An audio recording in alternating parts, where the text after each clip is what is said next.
Hello again. We're ending the week now, and I think we'll be getting into the Battle of Dien Bien Phu, the battle which ended the French position in Indochina, and we'll see the American involvement deepening still further at the end of the French War. Are there any matters that are carried over from last time, things that perhaps you didn't quite get in the last lecture, or you want to discuss them? Okay, last time I made a big point of the Chinese Revolution, the impact of the Chinese Revolution, which of course China is directly contiguous to Vietnam, and it meant that the Viet Minh now in their struggle had this enormous rear area of support. The Chinese Communist Party and the Vietnamese Communist Party being closely allied, and what one could expect would be that in fact, the Chinese communists would bolster the Viet Minh and eventually lead to the defeat of the French, which is exactly what happened. Well, the French, of course, took alarm at what's going on. They immediately went to the Americans and asked for stepped up aid, and the Americans responded positively. They were mortified by the Chinese Revolution, and a few months later, the outbreak of the Korean War, the two together have to be seen as very much associated. And within the United States, the loss of China and the outbreak of the Vietnam War caused consternation, and it was already developing before, but you have this anti-communism, which develops into McCarthyism. Essentially, the accusation is that communists within the United States are basically subverting capitalism and American democracy. And so the need to contain communism both at home and abroad becomes really a mania on the part of the Americans. And with respect to Indochina, of course, now they're very much committed on the basis of the containment of communism, not only in Vietnam, but of course, globally, in Germany, in the Middle East, in the rest of Asia, certainly in Korea. But in these terms, then, in particular, containing the Chinese, who, following the domino theory, they've taken China, they're going to take Indochina, they'll take the rest of Southeast Asia. This is the perspective, and in particular, they're concerned about the defense of Japan, which is the next best thing to actually controlling China. Japan, which is a capitalist economy, a highly developed society, is going to become the fortress of anti-communism in Asia, just like Germany, West Germany is in Europe. And so defending Japan, and defending Japan means certainly defending Korea, which is just across the water from Japan, but also making sure that Japan now, its economy fully recovers from the after effects of the war, and it needs the resources of Southeast Asia, including Vietnam, in order to do so. So these things are all linked together. On the side of the communists, now, of course, the Viet Minh are looking to the Chinese, and the Chinese immediately recognized January 1950, the Democratic Republic of Vietnam. The Soviet Union follows 31st of January 1950. And within a few months, the Chinese communists are beginning to seriously supply the Viet Minh with advice, with weapons, with training. And so there is this buildup. The French, meanwhile, as this is going on, the French who had been dithering, procrastinating, now they signed the Élysée Accord, basically setting up Bao Dai, the old emperor, as the head of this, what they consider to be, they claim is an independent government, and they basically claim that this is no longer a colonial war. The new government under Bao Dai in Vietnam, it has autonomy, and the French are just helping Bao Dai and this new government out. Of course, behind the scenes, the reality is quite different. The French really continue to control foreign policy, military affairs. The Bao Dai is completely dependent on the French, and most of the Vietnamese people sort of understand that and continue to support the Viet Minh. Although I would say from 1950-51, there is a certain polarization, and we see that whereas the Viet Minh at first, through their United Front policies, attracted people who are not peasants and workers. They did attract some bourgeois and some landlords, even patriotic landlords. And some of the generals in the Viet Minh army were of bourgeois or even landlord origin, the officers and so on. This gradually, there was a polarization, and many of the people who were either landlord or a bourgeois origin gradually dropped out of the Viet Minh, and some of them even joined the government of Bao Dai, as we'll see further on. So there was a kind of polarization that went on. Now, as all of this is happening, the war continues, and it's to the course of the war that I want to focus on. Between 1950 and 1954. And one has to imagine that in the first place, what's happening is that the Viet Minh are gradually getting stronger and stronger and stronger as a result of Chinese support. Already by 1950, they did have a few battles with the French. They moved from guerrilla warfare, or they combined guerrilla warfare with actually pitched battles with the French. There was a certain buildup, but it's in the wake of the Chinese support that you begin to see that the Viet Minh begin to more and more confront the French directly. And here we're looking at the main theater of operations here.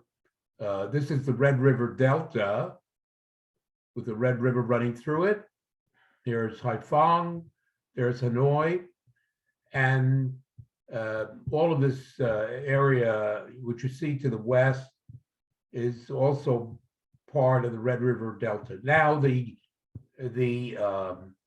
French general in charge, General de Tassigny, I spelled that name for you before, or it's in the spelling list.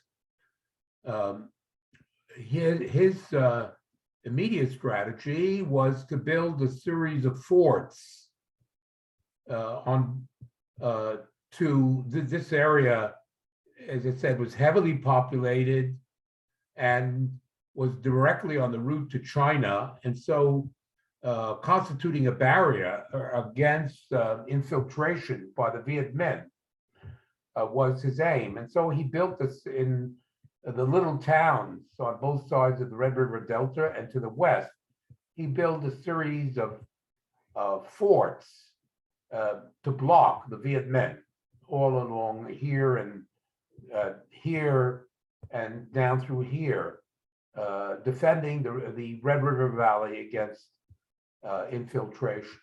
I want to point out that to the west, you'll notice Dien Bien Phu, which is the ultimate battle. But before we get to Dien Bien Phu, we want to look at earlier the buildup to Dien Bien Phu. And so the first battle that we're concerned with is at a little small town, roughly sort of here, located about here. Here is Hanoi, and it's the town of Vinh Ye, which was the site of an important battle in January 1951. At the opening of 1951 comes this first confrontation, because the Viet Minh General Giap, who I made much of in the last class, I said General Giap is very important. He's second to Ho Chi Minh in terms of the Viet Minh, and later on in the conflict with the Americans. And this guy was a former history teacher, lawyer. He'd actually become a nationalist, and first he was not a communist. It was only in 1933 that he became a communist. And then during the Second World War, he was put in charge of the Viet Minh military effort. And he was the guy who built up the village militias, the whole idea of building up the militia in the villages and conducting a guerrilla war. It's largely what he is doing during the war.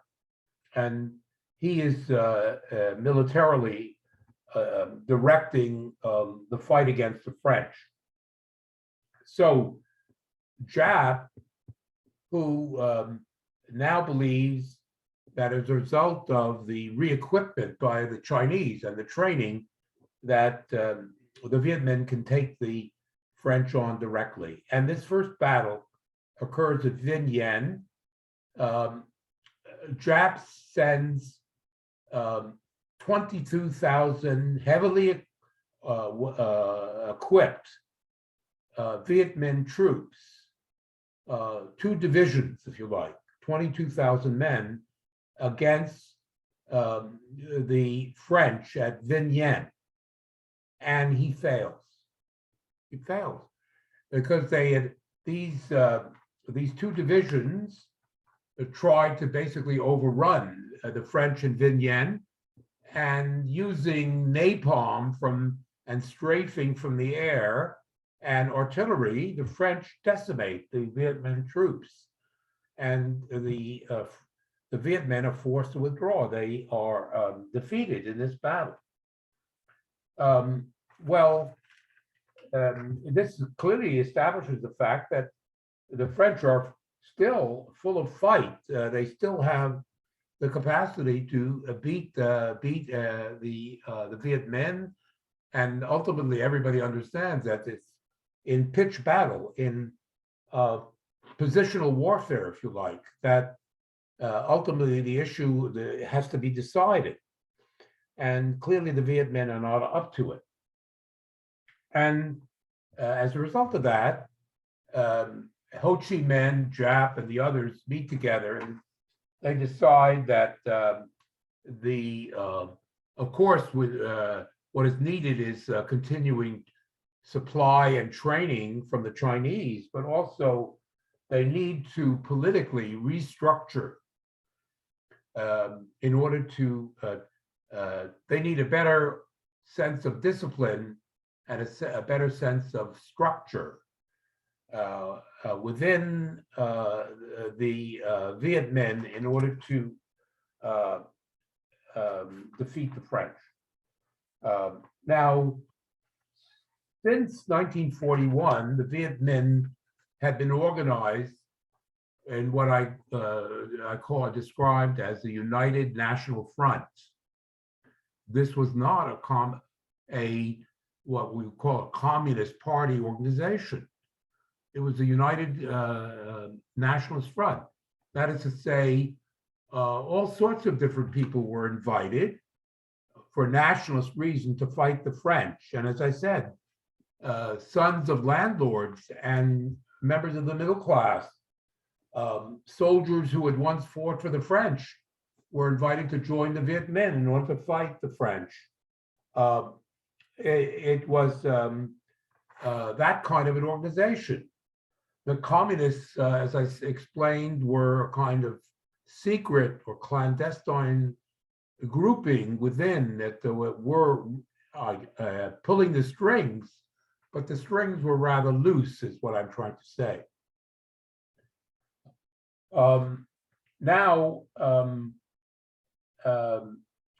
as a result of this defeat, and also the fact that China had gone communist, there is a dramatic change.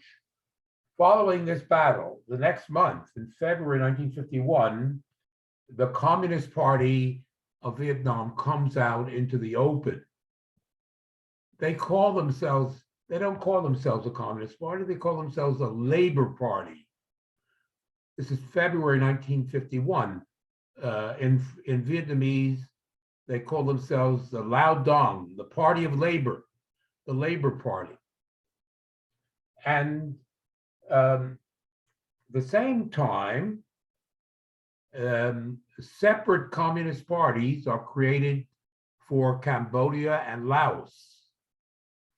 Or in other words, if you look at the original organization of the Communist Party back in 1931, remember? It was the Indochina Communist Party, including Vietnam, Cambodia, and Laos. There was one single party. But now, the aim was, in the first place, to tighten up the organization. And if you know anything about the history of communism, especially from the time of Lenin, one of his important steps was to create the Bolshevik Party, which was run under the principles of what are called democratic centralism, and I would put the stress on centralism.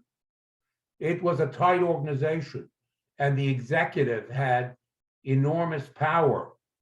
And the people who belonged to this organization, there were some formal democratic elements, but certainly already under Lenin and certainly under Stalin, the centralizing element and indeed a kind of semi-military discipline was imposed on the members of the Communist Party. So the sort of organizational structure of this organization now comes out to the fore and now assumes the leadership of the struggle against the French. The Viet Minh still exists, but the Communist Party now is in charge of this organization. And furthermore, they strengthened the Cambodian struggle and the Laotian struggle against the French by creating independent communist parties for them as well. So the Communist Party form now is ascendant. Now, this in the first place represents a rapprochement with China. China is now run by the Chinese Communist Party. Now, up to this point, of course, the Viet Minh they said they were a National United Front. They were not communist. This allowed them to attract non-communists, but it also put on a kind of front for the nationalists in China, the KMT government, who the Viet Minh had some relations with. And it also allowed them to say to the Americans, well, we're not communists, we're nationalists, etc. But now the mask was taken off, and with rapprochement with China now, China is run by the communists, and so is the anti-French struggle in Vietnam. Within the Viet Minh now, there is a purge. The landlord element, the bourgeois element, these people are all purged. A lot of them have already left. They get rid of these people. There are some that are left. General Giap, or Ho Chi Minh himself. Ho Chi Minh came from the landlords.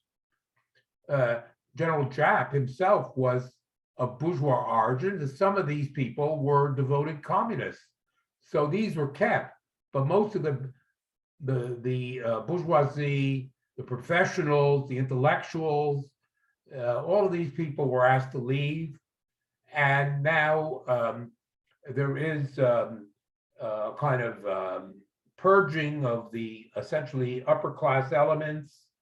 The army, the generals who had non-peasant or worker backgrounds were gotten rid of, and the army itself, under the discipline of the Communist Party, was given a greater sense of organization and discipline as a result of this change. Furthermore, the communists, using their organization, were able to collect more taxes from the peasants in the countryside. And many peasants were willing to pay a certain amount because of their nationalism and so on. But the communists now made sure that people paid their taxes so that the military had the resources. The guerrillas, the main force units, needed revenue, they needed money, and the communists made sure they had it. Now, the change in direction, the internal reforms, the war, of course, is continuing. There's guerrilla activity everywhere, and there's also some battles, but the real change is reflected in a second big battle. I've done this Vinh Yen battle, the reforms of the Communist Party and the reforms of 1951, and then at the end of 1951, the beginning of 1952, a second big battle. And this is a battle that a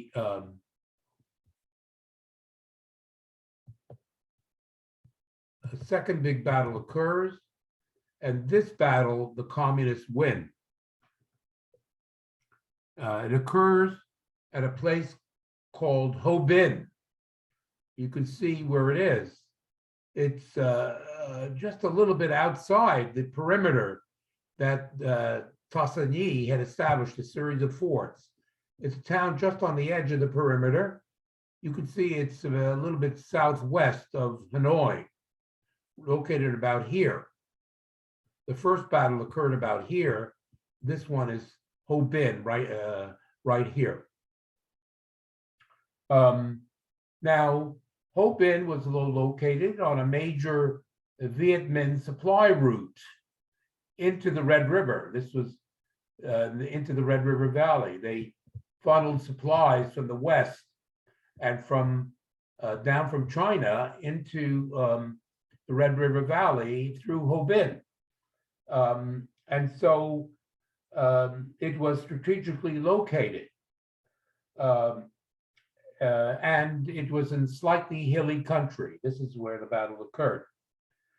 And so the French decide, having beaten the communists in Van Yen, that it would be a good idea to try and interrupt this this route, this Viet Minh route, by fortifying the city of Ho Binh. And so that's what they did, and they brought in about 10,000 troops into Ho Binh. The French did, heavily fortified it, and they assumed, as in the earlier battle, using air power and artillery, even if General Giap attacked with large numbers of troops, that in effect, French firepower would win the day, and the French would defeat the French a second time. But this time, the things turned out differently. And the reason for that was that General Giap did attack with large numbers of main force units. He went right up against the French using large numbers of main force units. The whole of Tonkin and northern Annam, the main force units were brought to Ho Binh in order to confront the French, maybe 30 or 40,000 Viet Minh troops, regular troops. But the difference was that the regular force troops were constantly being reinforced by guerrilla units and regional force units. The main battle troops were supported by all of the regional and militia forces in the whole area. And even, perhaps even more important, is that from the villages, the peasants in the villages, hundreds of villages, sent porters, that is, people who were carrying ammunition and food, to the troops in this battle.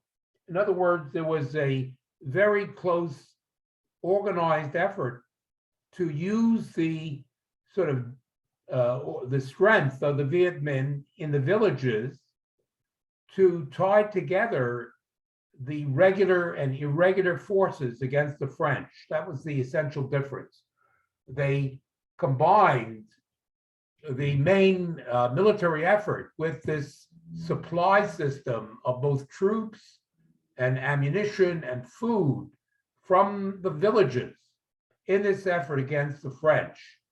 Now, this conflict has lasted, moreover, they had so many troops that they were able to sort of encircle the French at Ho Binh and cut them off from any resupply from Hanoi, and so on. And the result was that after a 3-month siege, the French broke off the conflict, and the remnants of the French were forced to flee the city. Ho Binh was taken by the Viet Minh in the early months of 1951.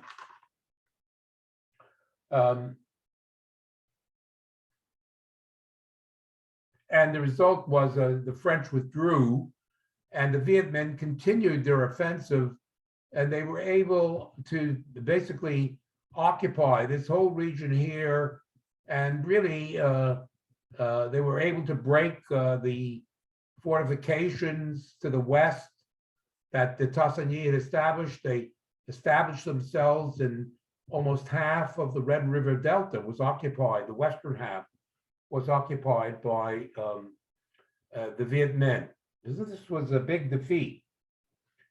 Tassigny, partly as a result of his defeat and partly because he was ill, he resigned and went back to Paris.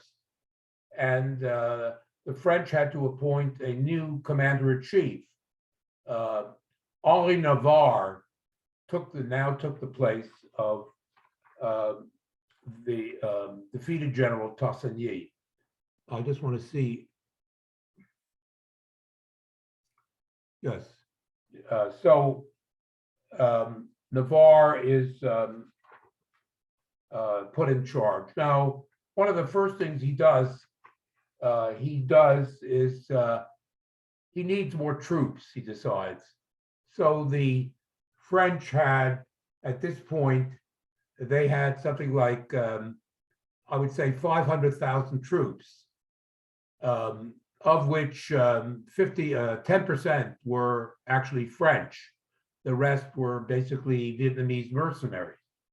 And he proceeds to build up troop levels, enlisting more Vietnamese. He builds up the French side to about 700,000 men. And he's able to do this because now American support, which is already considerable, the Americans begin to step up their support to the French. They realize the situation is deteriorating.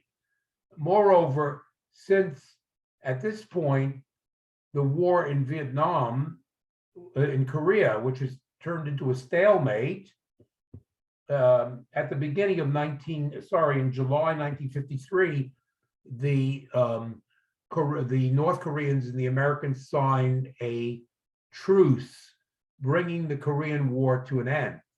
And so the Americans now say, well, the war in Korea has ended. And so they begin to send a lot more supplies, a lot of it coming from Korea, American military supplies. They begin to equip the French, and the Americans are paying the bill. Remember, I said the Americans gave the French $3.5 billion. They are building up the French in Indochina. And the Americans, doing this, the American president basically tells the French, you've got to become more aggressive against the Viet Minh. Go on the offensive and really let them have it. The Americans are pushing the French to do this. And so the first thing that Navarre does in this respect is that he reoccupies the western part of the Delta here. And he forces the Viet Minh out of the Red River Delta, and the Viet Minh take refuge in this area up here, close to the Laotian border. And also, they cross the border into Laos. The Viet Minh now join the Pathet Lao, and they begin to conduct military operations in Laos. And in fact, the Laotian government is terrified because they don't have the means militarily to fight the Viet Minh. They were fighting the Pathet Lao. So the Viet Minh are fighting in Western Vietnam, but now in Vietnam, in Laos, Laos itself. And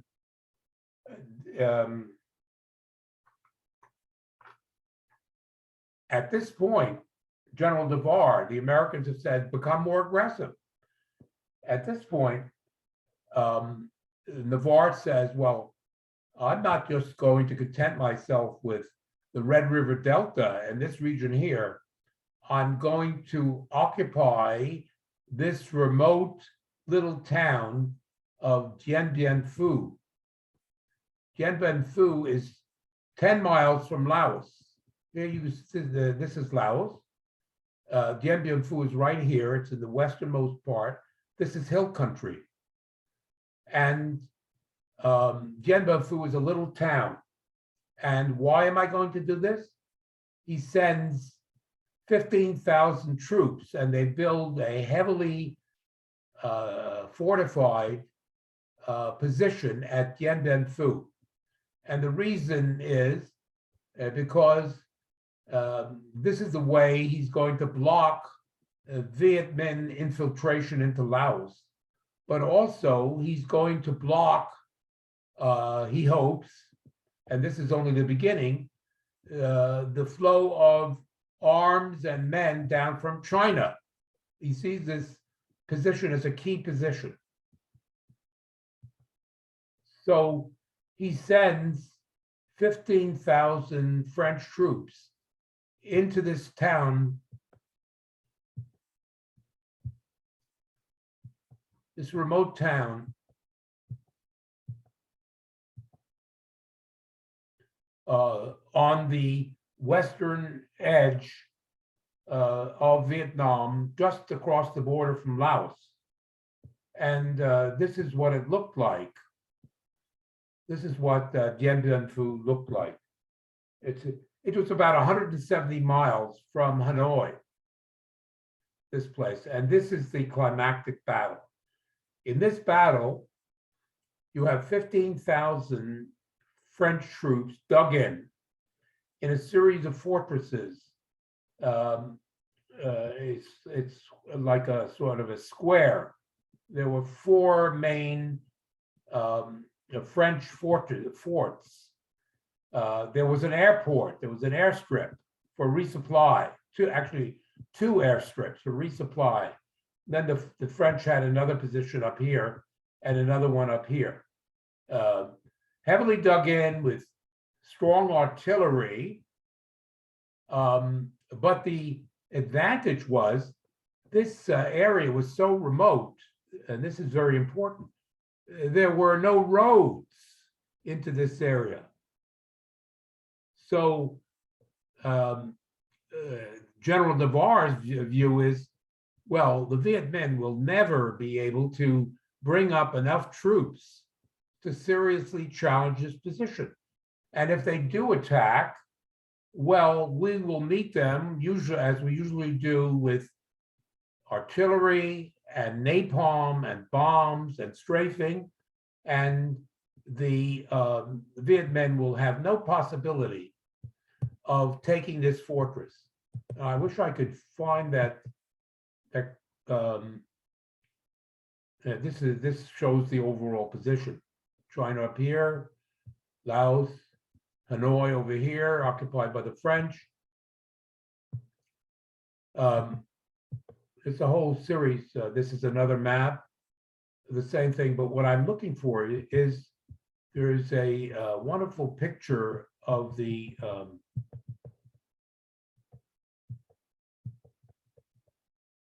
oh yes, this one shows it a little bit, but there's a kind of, you can see that the whole area, the Dien Bien Phu is in a broad valley.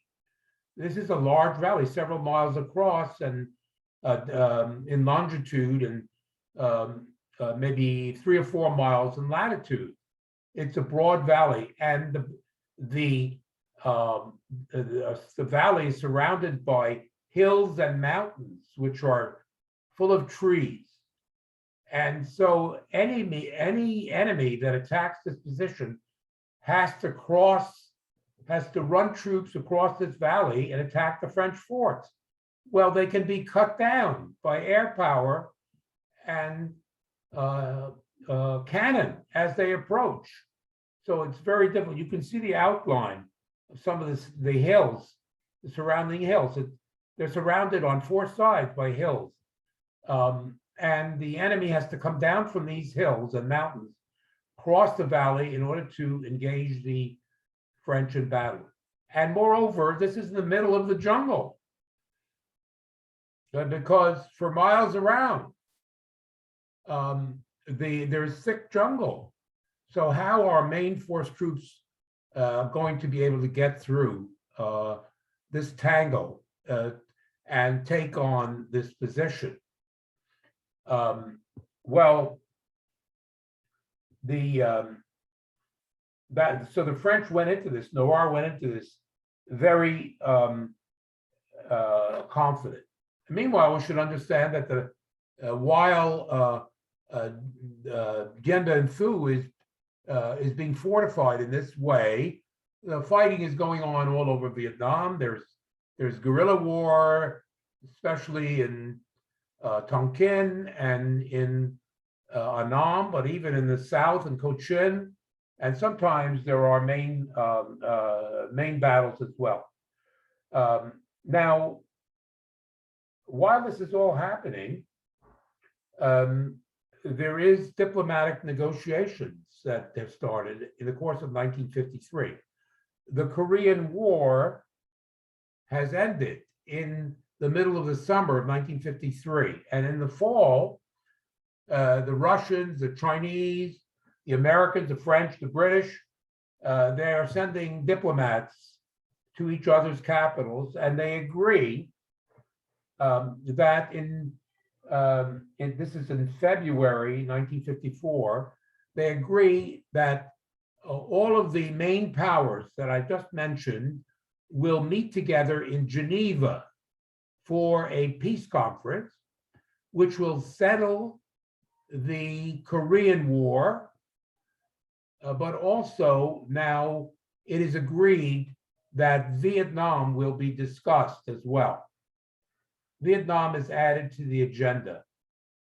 And so it's at this very point, February 1954, the Geneva conference is scheduled to open in April 1954. General Giap and Ho Chi Minh decide we are going to attack Dien Bien Phu.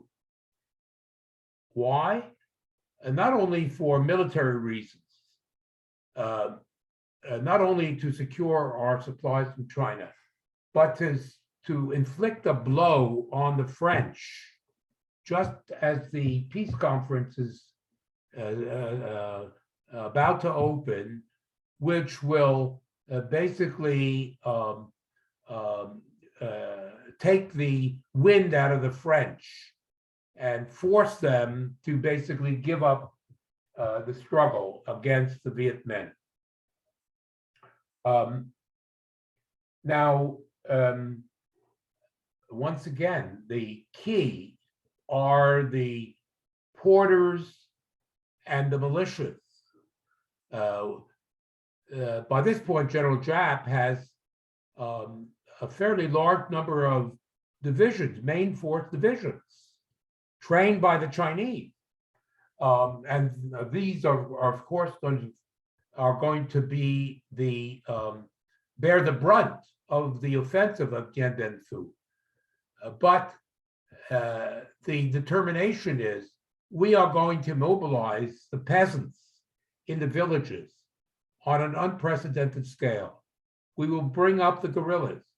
We will bring up the porters, and all in total, something like 5,000 villages in the north of Vietnam were mobilized, and these militias and porters were used in the first place to clear roads through the jungle, through hundreds of miles of jungle. The jungle was cleared and roads were cut through the forest and up into the hills to basically provide the supplies, the ammunition, and the heavy weapons to the main force in order to equalize the firepower of the Viet Minh with the French. And in addition, the Chinese agreed to supply several hundred heavy cannon that the Viet Minh would be allowed to drag through the jungle, through these roads, these crude roads, these back roads, to basically install them in and around the French position at Dien Bien Phu. And these weapons were actually American weapons that had been captured by the Chinese. They were howitzers, 105 millimeter howitzers, American howitzers.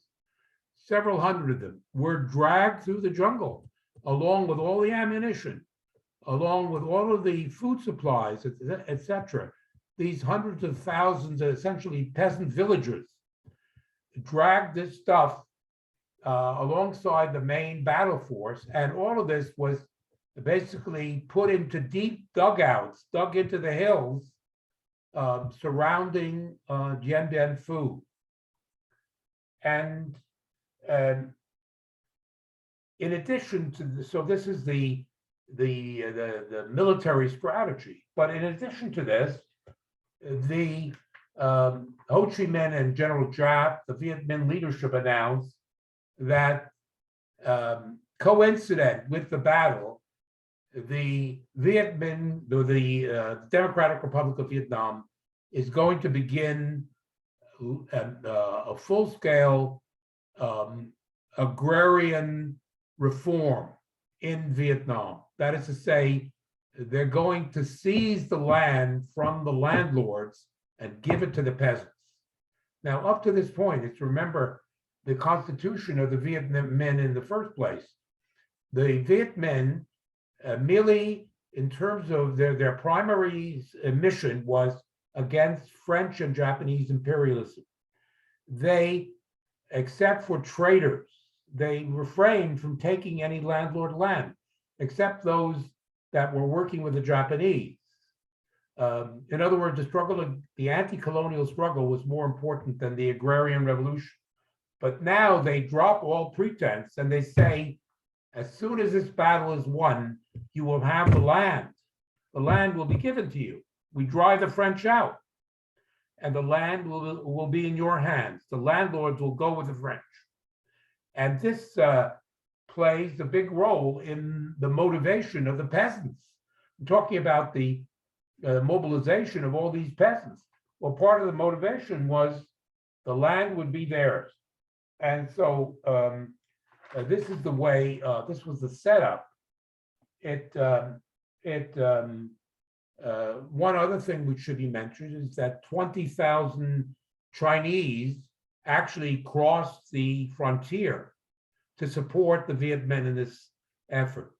They don't take part in the battle, but they give full-scale logistical support, military advice. They bring supplies, they bring weapons.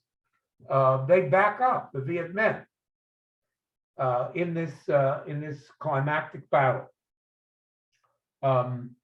The preparations occurred basically between the end of 1953 and the early months of 1954.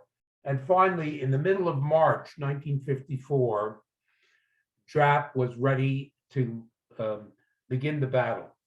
On the 13th of March 1954, the Battle of Dien Bien Phu broke out, announced by a huge military barrage from the howitzers on the hills, which bombarded the French position in the valley below. The battle was to continue for 2 months. It started on the 13th of March 1954, and it ended on the 8th of May 1954. Just as the Geneva Conference was getting underway. And in the early days of the attack, the outlying here you see it's well articulated. You can see the hill country up above. It sort of surrounds things. Now, in the early days, the French lost their outlying posts. There were these positions to the east and to the west. These outlying forts were lost. And secondly, the landing strips became unusable. Navarre was counting on being able to land transport planes, bringing in fresh supplies to the forts in the valley. But the bombardment from the hills was so intense that within a few days, these outlying forts fell and the landing strips became unusable. The French could only be supplied by parachute from the air. The the planes couldn't land. So that was the initial situation. However, General Giap's he had about 50,000 main force troops with which to begin the assault. When these main force troops came down from the hills and began to cross the valley, the French were able to stop them in their tracks. The French return fire was so heavy that the most of the advancing troops were basically cut down by the French fire. Well, Giap has an answer to that. He has tens of thousands of peasants and militia troops in addition to the main force troops. So he gives all of these people shovels, and the peasants begin to basically build trenches from the hills. They build trenches across the valley and come closer and this is called sapping or mining the enemy. You use trenches. If there's a heavy fortification and you can't come up directly to the fortifications because the enemy fire is too heavy, you build trenches. The defenders can't see you. And so across the valley, the General Giap, over several weeks, builds these trenches, which bring the Vietnamese troops closer and closer. And ultimately, this makes it possible to launch a final offensive at the end of April, beginning of May 1954. Giap sends huge numbers of Viet Minh against the French positions. And after 2 weeks of battle, the remnants of the French are forced to surrender. And we'll see the consequence of this in the next class.